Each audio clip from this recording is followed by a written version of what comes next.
Alrighty, hello everyone. I'm back again with another guest tonight. We are doing a review for Green Mile. Caprice, go ahead and introduce yourself to anybody who doesn't know you. This is your first time on YouTube, isn't it? It is nerve-wracking, but it is. Hi, I'm Caprice. My Instagram is Draculina Sunshine 17. That's where I actually met Bob, and yeah, here we are now doing reviews together. So should be interesting. Yeah, no, absolutely. I'm going to try to have more people on to do reviews with. I'm open to doing reviews with anybody. So, yeah, as long as it's a good time, as long as they have fun, that's the idea. But yeah, you had recommended that I see The Green Mile. We talked about doing a review, and you said, why not The Green Mile? And I was like, oh, I got to watch it. It's 3 hours. Finally went ahead and got around to it. Finally did. I'm Yes. dying to know what you thought. Yeah, because you been dying to know for like a week now. Yes, because I have not told you. I said, let's wait until we discuss it in a review. So you have no idea what I thought of it. I don't. That's a fun fact about this. I have no idea what his feelings are, and he has no idea what my feelings are. We have not talked about it at all. Yep. And I know you were a little concerned that you thought I might not like it. We've had this discussion, but we're going to bring this up. Yeah. Bring this up. Let's go ahead and get right into some facts about the movie. So let's see here. The Green Mile was directed by Frank Darabont. I believe that's how you pronounce his name. Is that correct? Yeah. Yes. He directed Shawshank Redemption, The Mist, The Majestic, and Buried Alive. So I have seen Shawshank Redemption and The Mist. I love both of those movies, especially Shawshank Redemption. It's probably my favorite film of his. I have not seen The Majestic, or Buried Alive. Have you seen them? I've seen Buried Alive. I have not seen The Majestic, though. The Majestic is Jim Carrey. It's on the list, but I haven't made the time. Gotcha. It's not high up on the list. You're a fan of Shawshank Redemption? Yes, I am. And The Mist as well? I've seen The Mist. Yes. How about that ending to The Mist? Incredible.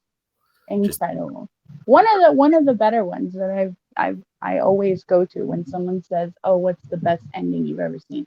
Oh, that's one of them. I mean, it is so dark and depressing, and yeah. But I've tried to avoid spoilers just in case.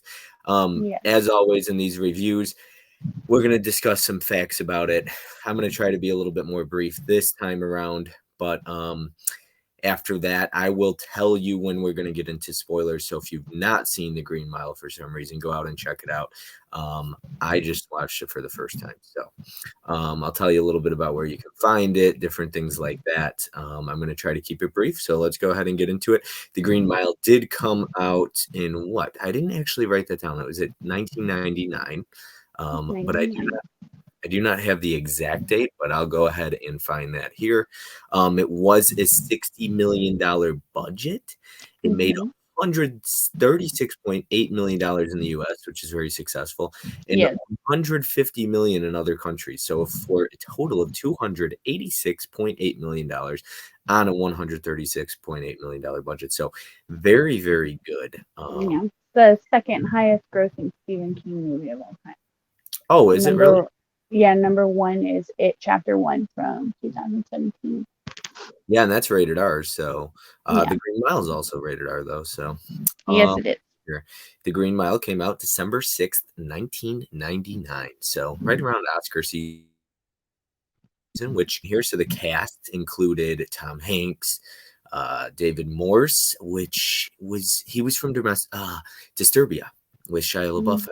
It had Bonnie Hunt, Michael Clark Duncan, who was nominated for an Oscar for Best Supporting Actor, James Cromwell, Sam Rockwell. I couldn't believe that was him when I was watching it. I had and I was like, oh my God, that was an incredible performance by him. It was. And weirdly enough, it wasn't offered to him first. It was actually offered to Josh Brolin at the time. Oh, wow. It got passed. He passed. And ultimately it ended up going up to Sam Rockwell, which I feel is way better choice. Yeah, it's hard to. We talked about this last week when, you don't always hear about actors turning down roles or being passed up or Hmm. something, and how it would have turned out differently. Let's see here. We've got Michael Jeter was in this. Barry Pepper, who's been in some other stuff. I think The Thin Red Line, possibly some other stuff. Was he in Saving Private Ryan? Was he the sniper on the roof? No. Yes. I think Not he. 100%. I don't want to Can't say yes. remember. I'm not confident in that yet. Yeah, Doug Hutchinson, Patricia Clarkson, and plenty of other people. Um, Yes. let's see here. Fire-studded cast. Yes, absolutely. So it was nominated for Best Picture, Best Supporting Actor from Michael Clark Duncan, which we'll get into plenty. Best Adapted Screenplay by Frank Darabont, and Best Sound Mixing as well. So those were 4 Academy Award nominations, but they didn't win any, which is a shame. It's a shame. Yeah.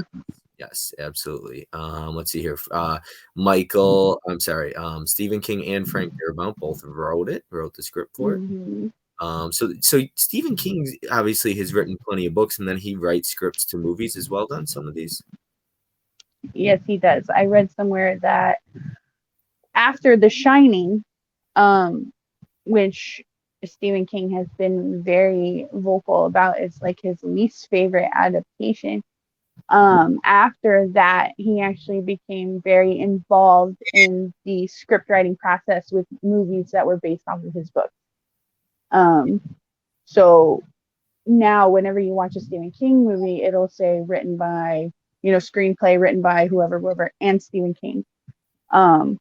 Because he wants to make sure that it does his books and his stories justice, because he felt like The Shining was not a good adaptation of his book. So there's that fun fact. Gotcha. Okay. Okay. Give me any little fun facts you have about the film, or anything you'd like to kind of discuss before we get into what the movie was about, the plot, and then we will get into. We're not gonna like a scene by scene or story by story in it, because that's a 3.5, not 3.5 hours, but over 3 hour movie. It's over 3 hours. We would be Yeah. here for 3 hours doing that. So we will try to avoid that. So go ahead and break down any facts you had or anything you wanted to share about the film before we kind of go ahead and get started on some things. I'll actually start sharing as we start talking about the movie. I don't want to give anything away just yet, just in case somebody hasn't seen it yet, and then I just throw out a fact and they don't know what I'm talking about. So as we go along, if I have a fact, I'll throw it in there. Okay. All right. Perfect. But I do have a couple, so go for it. Let's go ahead. Let's see here. I do not have. Okay, so a couple things about the movie. The Green Mile, oh my God, it's on 4K, so you get it on 4K. It recently came out this year on 4K. It also came out on 4K Steelbook here. Hopefully you can see without a glare. This is what the Steelbook looks like. Beautiful Steelbook. Here is the fact. Somebody had talked about it. I didn't really quite understand this movie and the whole hand right here until I'd seen it, of course. They've got a digibook of it, which I own. They've got this Neo case, which has a magnetic case. So there's plenty of ways to watch. There's plenty of Blu-ray copies, so you can find this anywhere. The 4K is probably 15 or 20 bucks. So if you're looking to buy this movie and you haven't yet, honestly, go try Amazon, try Best Buy. It did come with a slip in the original pressing, so if you're into that stuff. But yeah, so let's kind of go ahead, give a plot rundown of the movie here. Okay, let's see here. So basically, a man named Paul, which is played by Tom Hanks. Let's see here. Walked a mile with a variety of kinds. He had never encountered someone like John Coffey. This is kind of like a little film synopsis here. A massive black man convicted of brutally killing a pair of young sisters. Coffey had the size and strength to kill anyone, but not the demeanor. Beyond his simple, naive nature and a deathly fear of the dark, Coffey seemed to possess a prodigious supernatural gift. Paul began to question whether Coffey was truly guilty of murdering the 2 girls. So if you kind of want to elaborate on the story, and we'll kind of get into some beginning, middle, and end, and then get into spoilers. I don't know if you have anything else you want to elaborate on, because that's a kind of a crappy rundown of the film. But yeah, basically, I mean, the movie opens with Tom Hanks.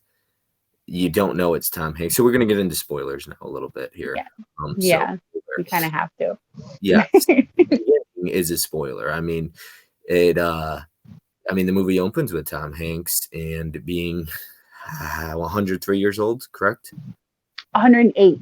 108 years old, okay. 108. Yeah, so 108 years old. We don't know that until the very end of the movie, though.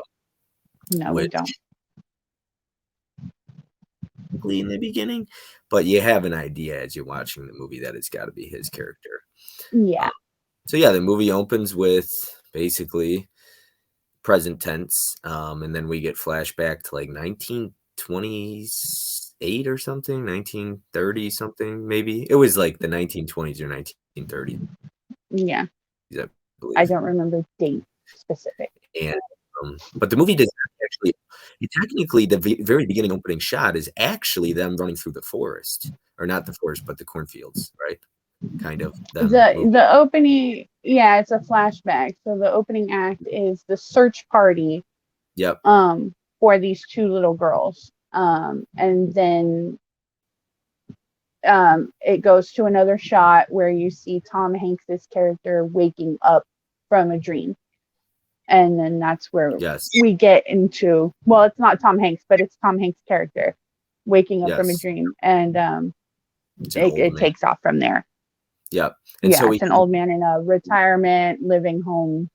Yeah. And then we get introduced to the prison and John Coffey and kind of how the Green Mile works. And basically all these prisoners are sentenced to the death penalty, and so they sit there on the Green Mile waiting for death row, so to speak. And so that's kind of the way the movie folds out, and that's kind of how it plays out. But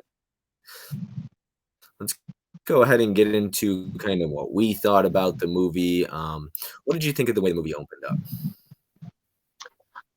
I actually appreciated the little bit of the teasing in the beginning. The search party, and then not really knowing who the old man was from the get until, because we don't really know till the very, very end that's him. This could be this person's son. This could be somebody else. This could just be a friend. We don't know exactly who it is until he sits down and he starts telling his friend from the retirement home, saying like, I used to work at a prison. And then you're kind of like, oh, okay, so this is going to be the main person. This is going to be Tom Hanks. And then he starts telling you about the Green Mile, which is death row. And the reason they called it the Green Mile was because the floor was the color of faded limes, and that it was the only floor in the prison that was that color. And so then it fades out, and then you see Tom Hanks in a bathroom, and he's actually suffering, I believe, from kidney stones, if I'm not 100% correct. They start that out. It's either a bladder infection or it's kidney stones, one of the two.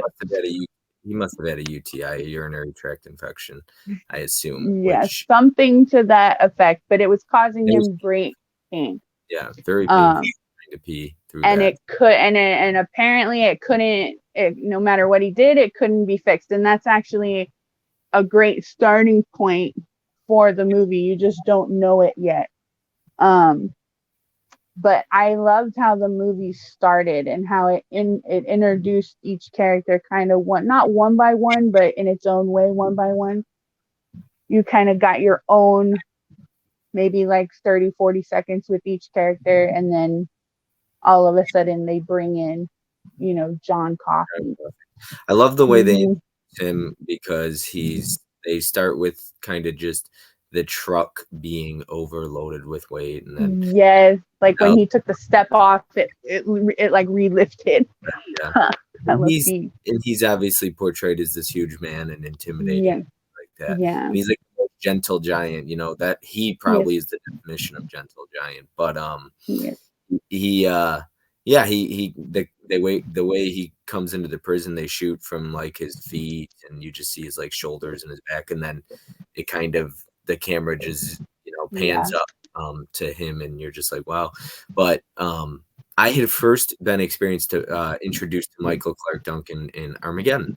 He's Me too. dancing in his underwear. Fun fact time. So Bruce Willis actually got him the role in Green Mile. He went to, the director of the movie said he was looking for a specific person, and Bruce Willis was like, I got you. I just got done filming with this guy, and I think that he would be a perfect fit. And so he introduced them, and apparently the director on that day was like, you're it. This is it. Like, I don't need to look for anybody else. So there's a little fun fact. But yeah, that was my first introduction to him too, was in Armageddon. Yeah. And I know I have a friend, Pop's Movie Dungeon. He is a massive Armageddon fan, which Armageddon needs some love. It does. Nostalgic for us because we were born in that time zone, in the late 80s, early 90s. But okay, so I guess I'll go ahead and share my thoughts here on Green Mile. I'm going to spoil it here. I love this. I fucking love this movie. I love this movie. I know you were on pins and needles waiting. I was. It's been a week. So when I had started it, I was like, it's 3 hours long. And I had talked about it's very long. In a stream, I think. Something I had talked about it. But I struggle sometimes with slow burns, okay? And this is a different Sorry, I think we lost connection there for a second. But yes, I struggle with slow burns a little bit. What's up? We did cut out just a little bit, but it's okay. Oh, I know what you were saying. Perfect. Yeah, so when it comes to slow burns, like Green Mile is definitely a slow burn, but I loved it. And it's not like Caprice had said, she had texted me, it's not boring though. And I'm very big into depressing endings, and we'll get into that later on in this review. But the Green Mile definitely builds slowly. It's a slow burn, but at no point was I ever really bored. Once again, when it comes to like Closer is a completely slow movie, but when it has incredible dialogue, and Frank Darabont is so sharp with his dialogue as well, and directing scenes and getting the most out of his characters and actors. And oh my goodness, it opens now at certain parts. Okay, so let me get into some of the middle here. When we're first introduced, and I didn't know too much about this movie. I obviously had an idea of it, but we're introduced to the first scene where he heals Tom Hanks. Yes. And I'm like, oh, here's the supernatural element to it. I was with it. And then when we got to the house and he performs his second act on the warden's wife, at first I was like, okay, this is getting a little weird. And then we get to the prison, and we go back to the prison after, and he basically has the prison guard kill Sam Rockwell's character. And Wild Bill. Yes, Wild Bill. And so we're watching that, and I'm like, oh no, this is getting away from me a little bit. It's getting a little weird. And then he explains, he shows him, he grabs his hand, he explains everything. Why? And Tom Hanks sees everything, he touches it. And exactly, we see what actually happened. Now, this is where I got like back on track with it, and I was like, everything's coming together. But there's a scene that kind of is a question. Okay, so basically, if I'm not mistaken, the beginning we see, and then in the middle we get a flashback of him holding the girls in his arms that are dead. The two, girls, but we find out later on in the movie that Sam Rockwell had raped and killed them. Correct? Killed them. Yes, but we don't see that. We don't see him rape them. We don't see them, but we're led to believe that, and obviously we find that out through like dialogue. The But my father. question Mm-hmm. is, so I'm assuming Michael Clark Duncan's character, which was what was his name? Oh, John Coffey. John He Connor. he I'm assuming he found the girls dead and tried to bring them back to life Yeah. then? Okay. Yeah, And that's that's why he kept saying, I tried to take it back, but it was too late. So, yes. and he said that, I think he says it about 3 times. He says it to the mob when they find him. He says, I tried to take it back, but it was too late. But they took it as, I tried to take it back, like I did this, but it was too late. You know what I Yeah. mean? And that's when And that's what says Tom that. Hanks took it as the first time as well. Yep. But it wasn't until until Mr. Jingles, that that John Coffey says, I took it back though. And that's when Tom Hanks is kind of like, wait a minute, like something's going on. Mr. And so Jingles, supporting actor. Yeah. Yep.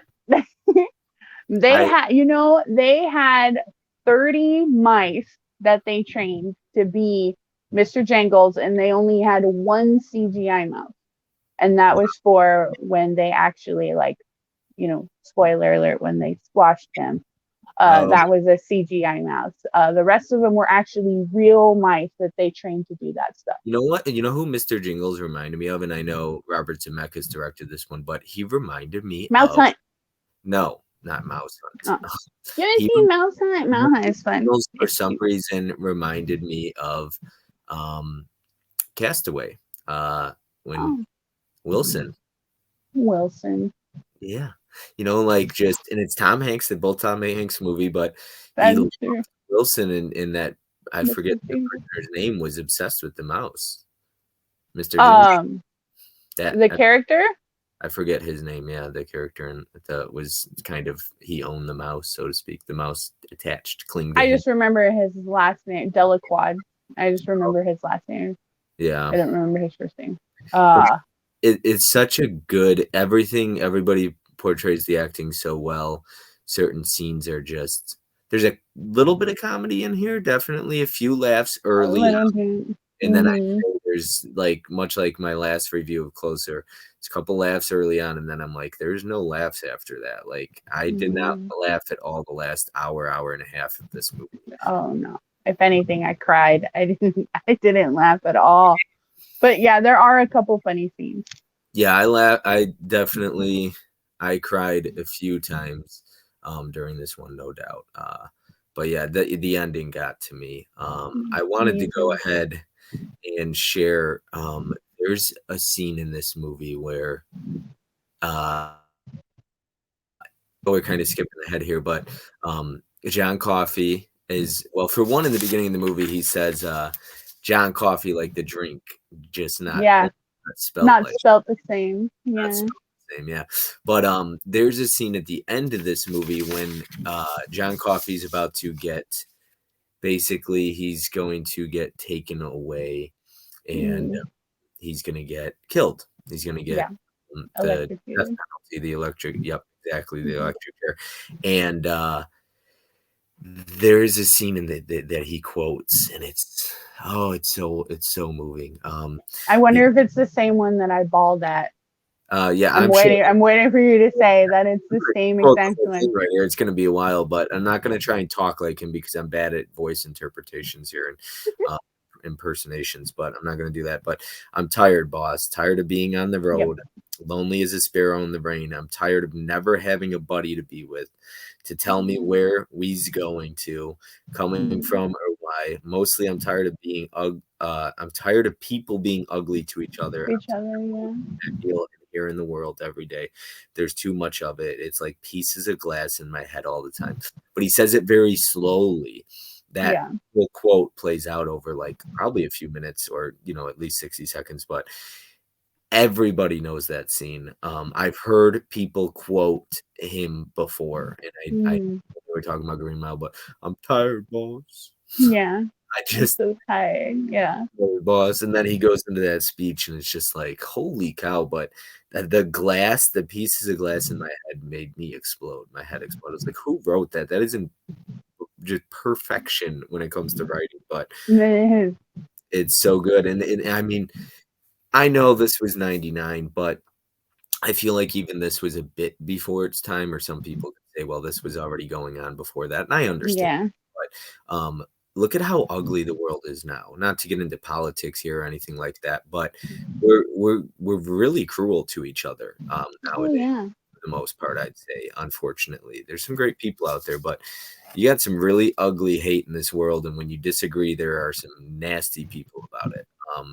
And so when he says, mostly I'm tired of people being ugly to each other, I had goosebumps go through me, and I was like, damn, like, this is so true. And there's some other great scenes in this movie. This whole movie is incredible, but it's very powerful film. Yeah. So I don't know. Did you have any favorite quotes? I mean, I got some other quotes I'm going to go through at some point during this interview or the review here. But yeah, my favorite one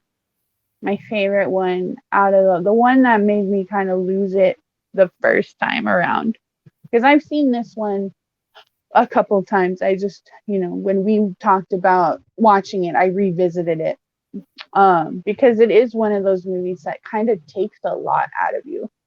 Like you kind of need a couple days to fester on it. And there's the part where he shows him why he did what he did to Wild Bill, and he's basically showing him that he's innocent and he wasn't the one who did it, but that it was Wild Bill. When he looks at Tom Hanks and he says he killed them with their love. They loved each other, and I see it happen every day. I lost it. I was like, oh, like it was awful. Like, because when you watch the flashback scene, Wild Bill looks at one sister and he says, if you make any noises, I'm gonna kill her. And then he looks at the other one and he says, if you make a noise, I'm gonna kill her, and then I'm gonna kill you. And so neither one of them made a noise because they didn't want anything to happen to the other one, and ultimately he ended up killing them both. And so when John Coffey finds them, like he said in the movie, he tried to take it back. He tried to bring them back, but it was too late. And so when he said that, I was kind of just like, fuck. Like, fuck. Like, it was one of those ones that just kind of kicked me, like, right in the gut. Right. And there's a scene.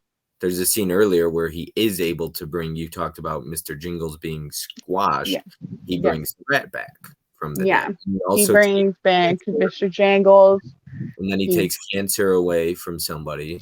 Takes the tumor away from the warden's wife. Yes. And then takes that, puts it into fucking Percy, who I hated. Oh gosh, what a terrible character! What, really, dude? But the actor did such a great job at just making you hate his guts that you didn't even care what happened to him. You know what I mean? But and then ultimately shot, Wild Bill, and then went, loony himself. But that whole scene where he was trying to tell him that he was innocent was nuts. And there's a scene with Percy where he does some evil. Oh shit! Yeah, something to one of the prisoners who owned the rat. Whatever his last name was, you talked about. Darquad. Yeah. Oh yeah, he does some nasty things to. He's supposed to put a sponge on the guy's head before they. It's supposed to be wet. It's a wet sponge, very wet. Yeah. If it's not, then the guy's gonna get fried, and it's gonna smell really bad, and it's gonna be very painful and things like that. And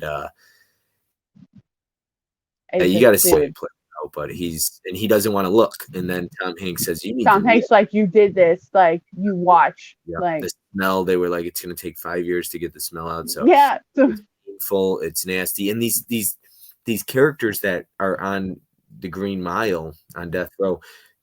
they're obviously they've done wrong things. They're on death row for a reason, except for John Coffey, of course. But they're still human beings, and they're still supposed to be treated with the same respect when being electrocuted. And so this prison guard Percy just does some unspeakable things in that scene, and it's terrible, which makes the scene with John Coffey, that kind of ties into John Coffey and the rat, because in that scene he's holding on to the rat when and he can feel what's happening. Yep. And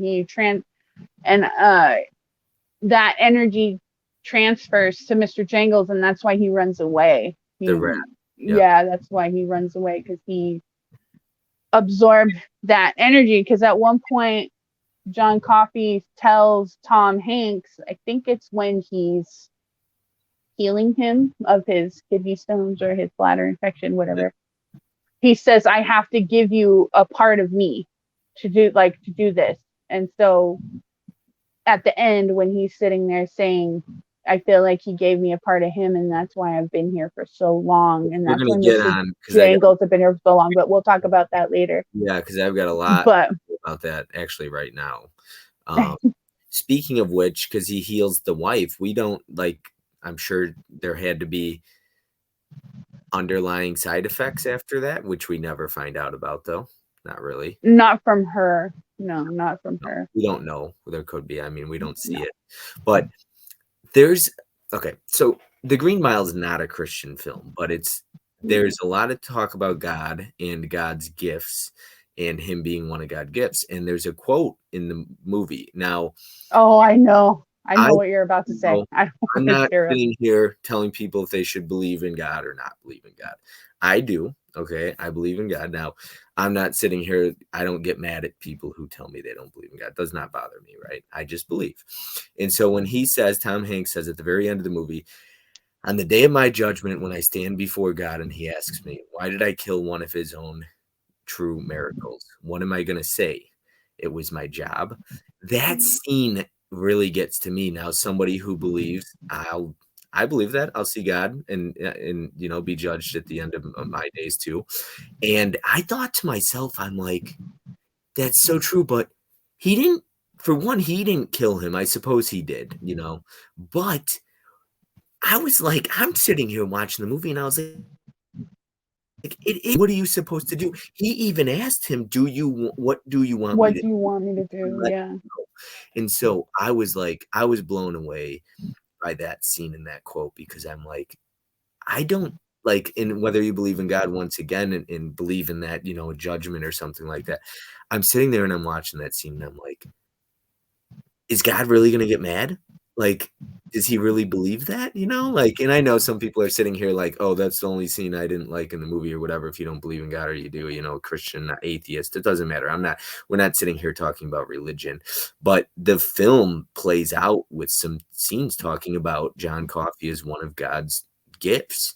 And that's something else I wanted to talk about. So I'll let you kind of share your opinion. Do you feel like he was in the wrong to kill him there? Or I don't. I'm like, it's heartbreaking. Nobody wants to see John Coffey die, but it is his job.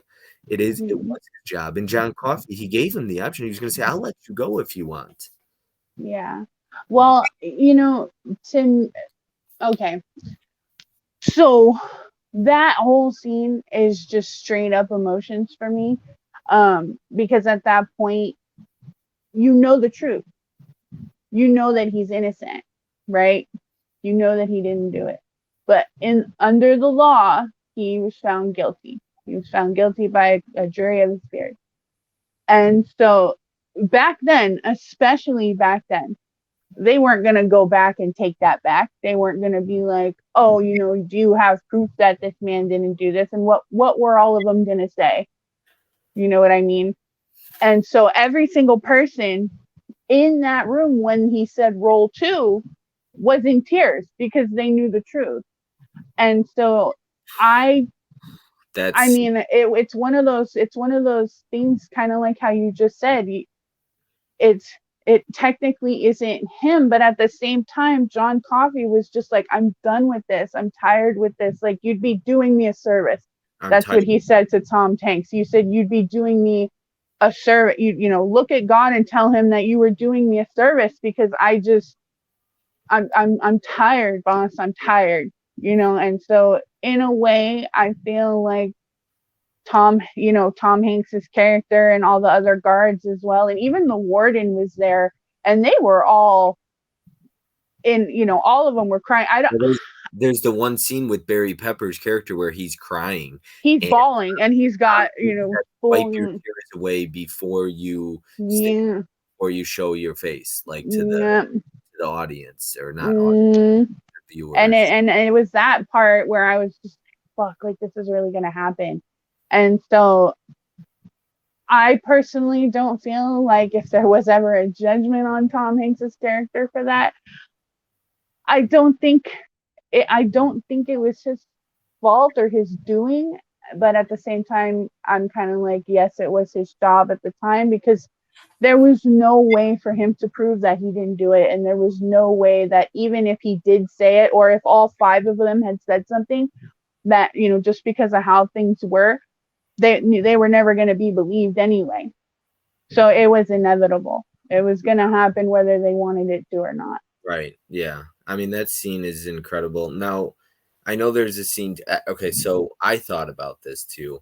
And I know there are some people out there with like gifts a little bit and stuff, but I don't quite believe too much in supernatural elements, like something like that. At least I don't really believe in. Now, I wanted to ask you, I wanted to talk about this with even other people too. Like, what can you imagine if somebody had that kind of power?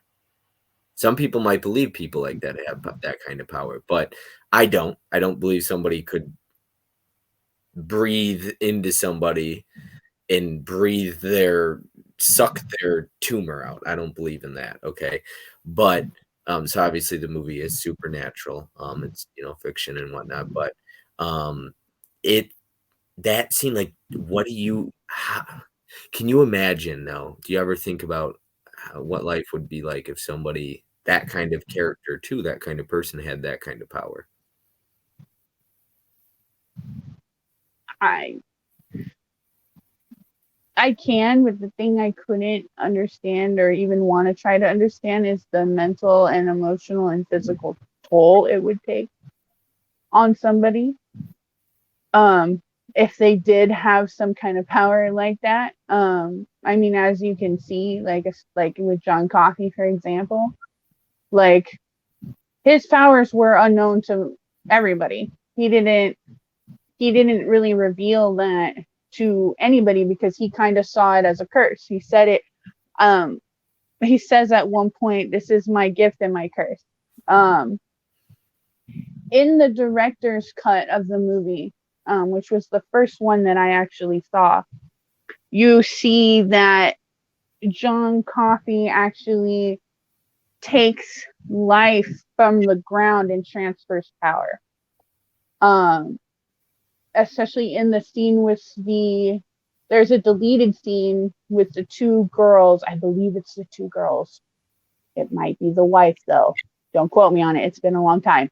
But with one of those, I believe it's the 2 girls because it's out in the field. He's holding the 2 girls, and you start seeing the grass around them kind of in a circle start to die.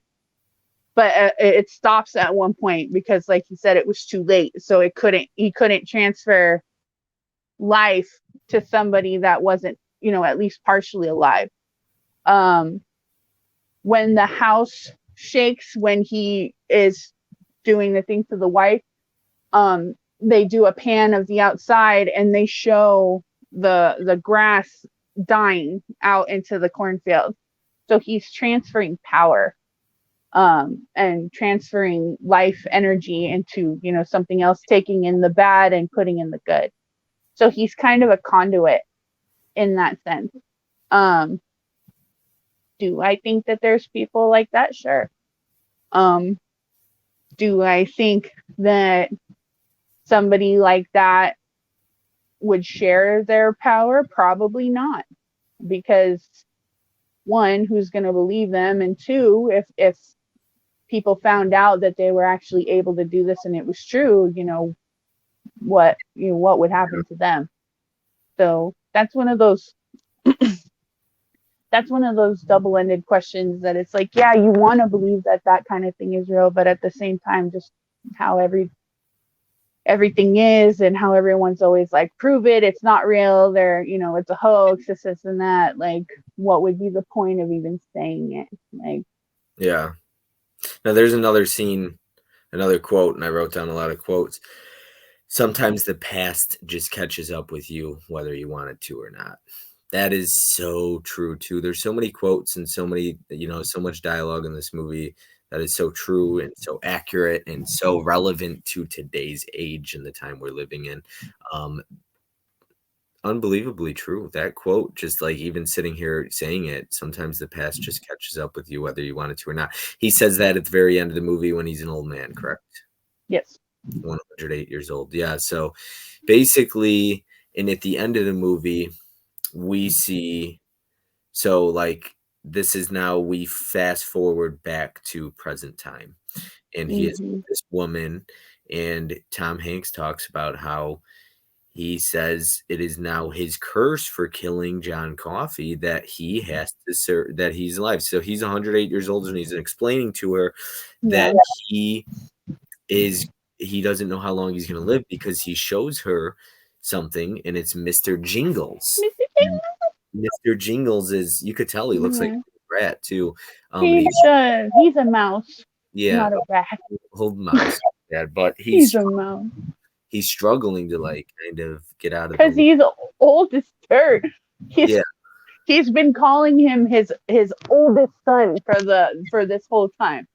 And the lady said, "Didn't you guys say that in the summer of that summer you guys had a son?" Like, and he was like, "Yeah, the math doesn't add up, does it?"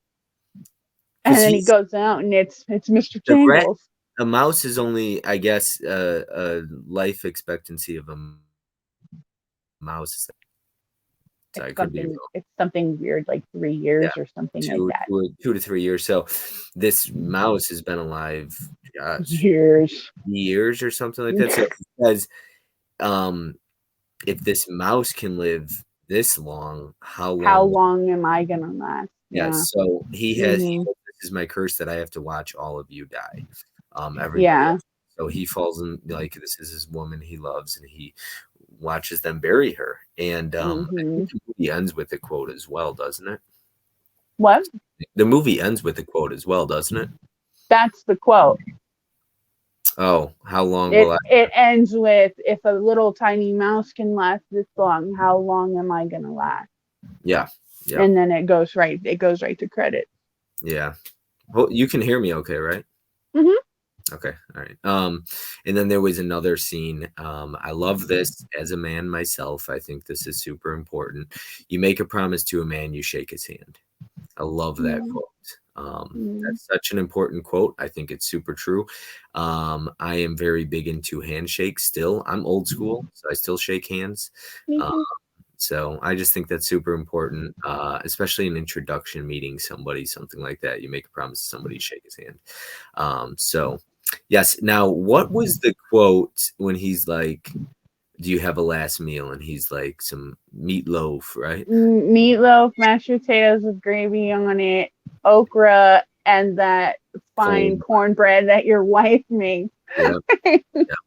Yeah. I love cornbread. I'll take some of that fine cornbread too. And the cornbread looked fire too. Like, it was cut like hella perfect. I love cornbread. But not everybody makes good cornbread. That's the thing. It's hit or miss. No, like when he's sitting there eating it though, and it's like all over his mouth, I'm like, he's got it. Like, he knows what's up. It's called Famous Dave's out here, and they have like cornbread muffins, and they're my favorite kind of cornbread. I will every once in a while go get some cornbread over there. But yeah, if you're watching this, drop a comment in the comment section below. Are you a fan of cornbread? Let us know. Leave the corn emoji. Let's see here. So did you want to touch on anything else about it? What, for me, I would love to know what you would give it. For me, it's 5 out of 5. I'm giving it 5 out of 5. Yep. Flat out, I recommended it 5 out of 5. This is 2 reviews I've done, and now it's a 5 out of 5 because Closer was a 5 out of 5. People are probably thinking, well, are you only doing reviews for movies you love? No, I will do a review gladly for a movie that I didn't like, and once again, I didn't see Green Mile or Closer until I did this review, so I didn't know. I just ended up enjoying it. But go ahead. Did you want to touch on anything else? Any quotes, any fun facts that we didn't cover on, or anything you wanted to kind of briefly discuss? This is, it's like I said earlier, like there's movies that you watch and that you kind of have to like recover from. So if you haven't seen this movie yet and you're thinking about it, just know that it's going to hit you in some way. And the best thing to do would be to sit there and actually, marinate on it, because you're going to start remembering things and be like, oh yes, that makes sense. That makes sense now. Like it's going to all start to slowly connect. Like Bob said earlier, it is a tiny bit of a slow burn, but because of the amazing dialogue, you're not bored. It is three hours and some change. Like it's long, it's an investment. But it kind of needs to be. I remember reading that, critics were giving this movie so much shit because it was 3 hours long. And I guess Tom Hanks came out of the woodworks and was like, hey, it's 3 hours long because it needs to be. And, I'm sticking up for the time, because if we cut anything out, it wasn't going to be as great as it was. And I agree with that. Shawshank Redemption was long too. I think Shawshank and Green Mile have almost the same running time. Shawshank's about 2 hours 20 minutes. About 2 hours. So okay, so it's a little shorter. 40, 50. Which one do you like more? Oh.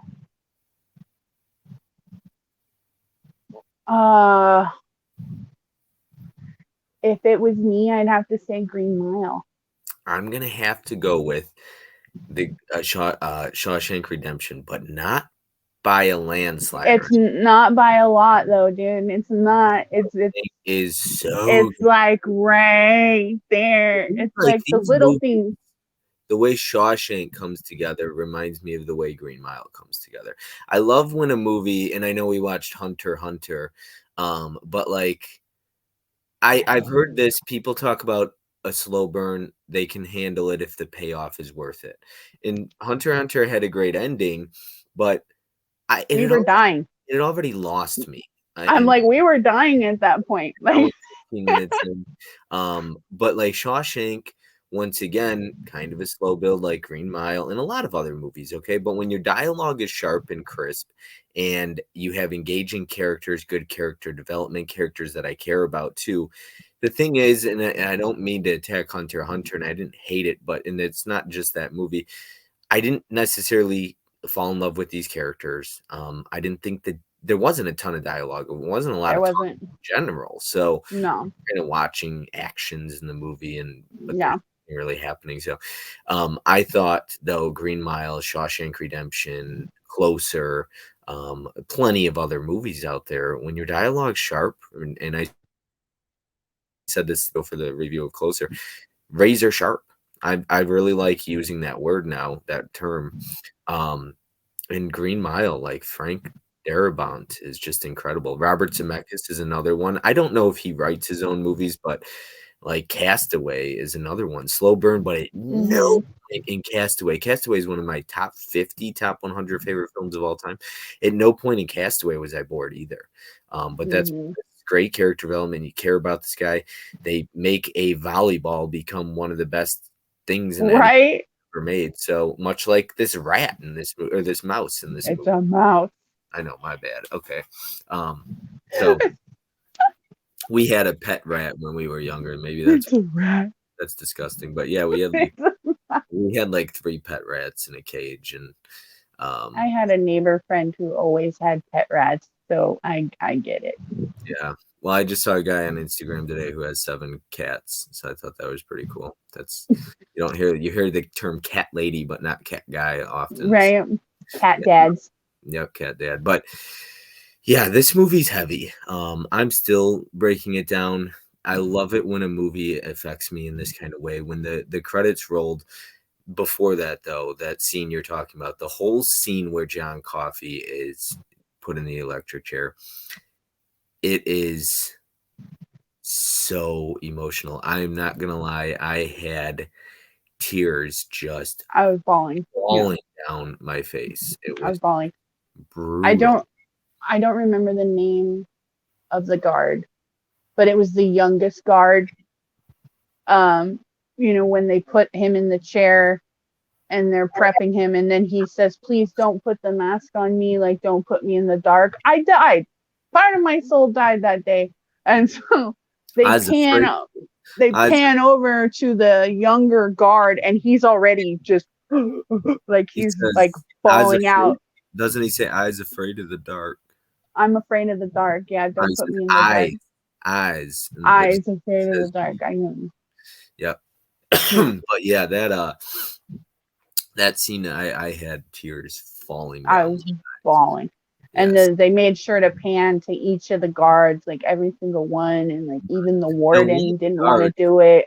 Have you ever watched The Walking Dead? Yeah.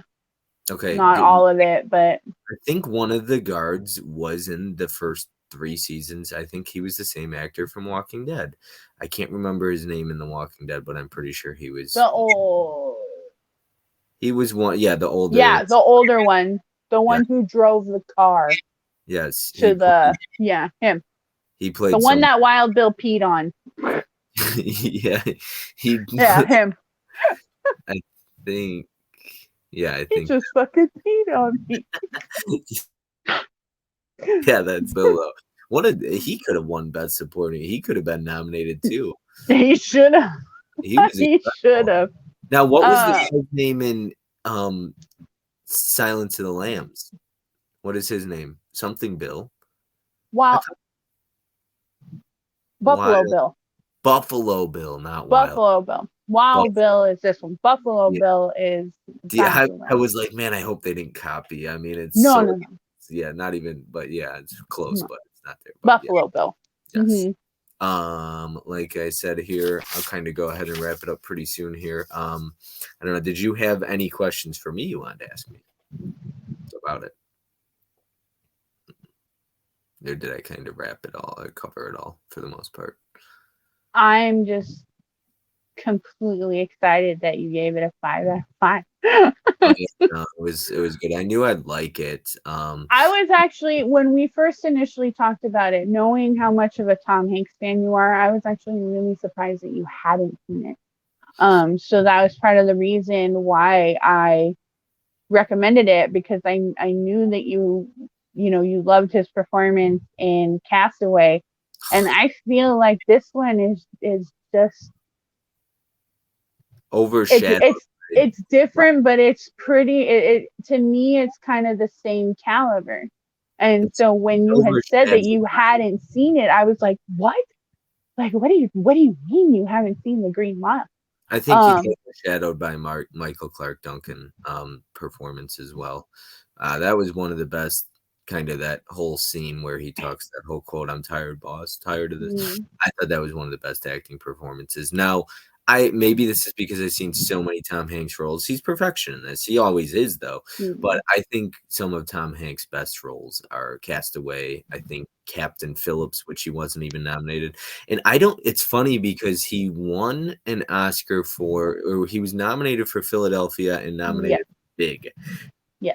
And what did he win for? Forrest Gump, right? Forrest Gump. So he won Best Actor for that, which I understand. But I think some of his best performances are like Castaway. I think Captain Phillips, which nobody really talks about, and he wasn't nominated, but like it kind of goes under the radar. But his performance at the end of Castaway, Captain Phillips, is incredible, especially. He's great in a lot of things. Beautiful Day in the Neighborhood. Yeah, he's perfection. I mean, for me, as you know, I'm a huge Tom Hanks fan. I got to go. Tom Hanks, Kevin Costner and De Niro are my top 3 favorite actors. So, also Ben Affleck. I know he gets a lot of hate, but I like Ben Affleck, of course. One of my favorite directors. So, yeah. So if you don't have any questions for me, are there any last touches you wanted to talk about before I kind of go ahead and wrap it up and close it out for us? No, I think I'm pretty solid. Perfect. Yeah. Yeah, I wanted to try and cut this shorter. I want to keep my reviews because I think the last one was a bit too long. Hopefully, more it people was tune to fun. watch this one because they've seen this before. I know Closer is not a very known film, so I kind of want to try and I want to touch on some films that people need to see, but yeah, The Green Mile. So if anybody is watching this, you want to do a review with me, reach out to me, let me know. We'll watch a movie and we'll pick a movie and watch it during the week and we'll do a review, talk about it. But yes, Caprice, thank you for being on the channel and doing Hmm. this review with me. I hope you enjoyed it. If you want to tell anybody where they can find you one last time, or anything you got going on that you want them to come and watch you on, just go ahead and talk about it real quick. I have a few things coming up. So if you want to stay posted, the best way to do that would be to follow me on my Instagram. It's Draculina Sunshine 17. And yeah, just look out for some things coming up pretty soon. Bob is included in one of those. So go ahead and add me if you like. And then, yeah, we'll be Awesome. starting all that stuff coming up real soon. Awesome stuff. Well, like I said, I appreciate anybody who tuned in and actually watched to the end of this video. I appreciate everybody who always watches. Appreciate all my subscribers. I appreciate the support and love. Thank you so much. I know you watch a lot of my videos, so thank you very much for that. Hopefully, I'm trying to put out original content. So if you've seen this, please comment in the comment section below. Let us know what you thought of The Green Mile. We'll both see the comments and we'll just make sure to read them. And I always appreciate anybody who comments. So hit that like button, make sure you comment. And if you aren't already a subscriber, be sure to subscribe. And we'll see you next time. Have a good one, everyone.